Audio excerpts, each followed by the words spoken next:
Guys, today we're going to be making meatless turnip greens. These are going to be absolutely delicious. The trick to getting your greens to be nice, juicy, and luscious and flavorful is getting the right amount of fat in your greens. Now, this is what we're going to start with.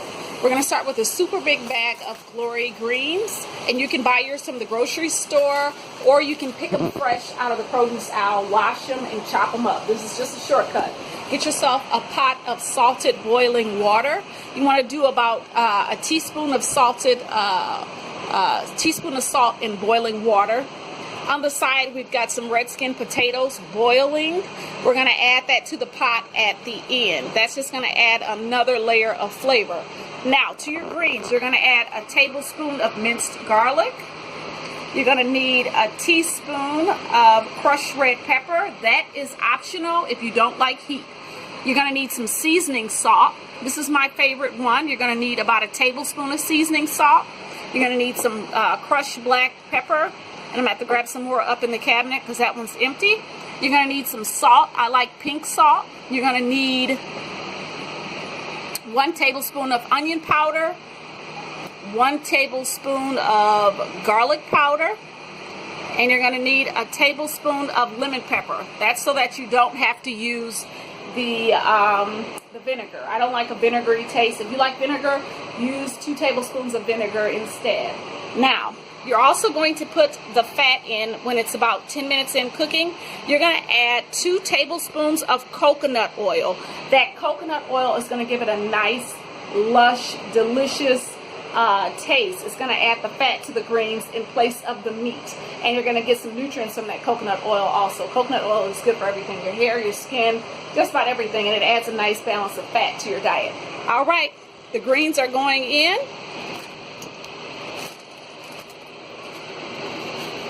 I'm going to go ahead and add my seasoning, and we'll be right back. We have added all of our seasoning to the pot.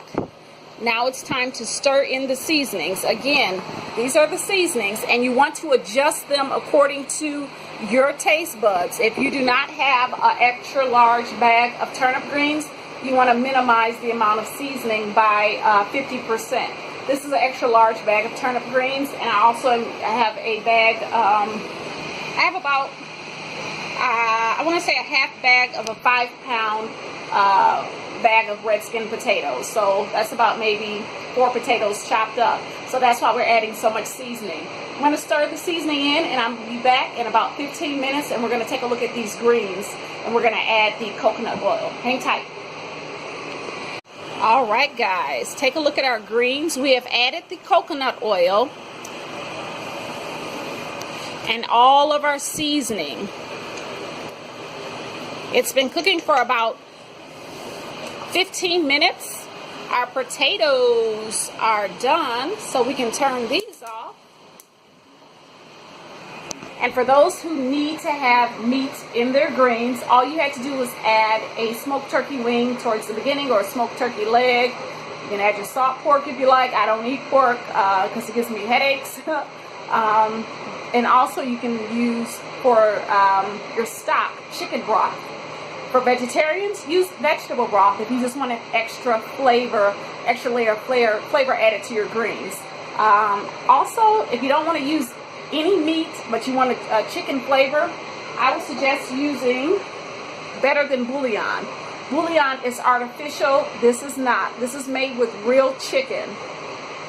So you can add a tablespoon of that to your stock with the water, and it will taste absolutely delicious. Now, we're going to continue to cook the greens for another 20 minutes on medium to low, covered. And we're going to taste these greens. I'll be right back.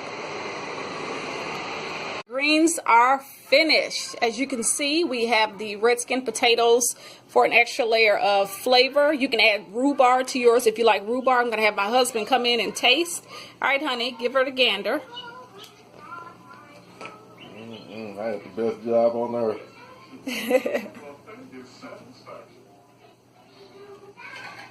Very good. Very good, but I'm not surprised.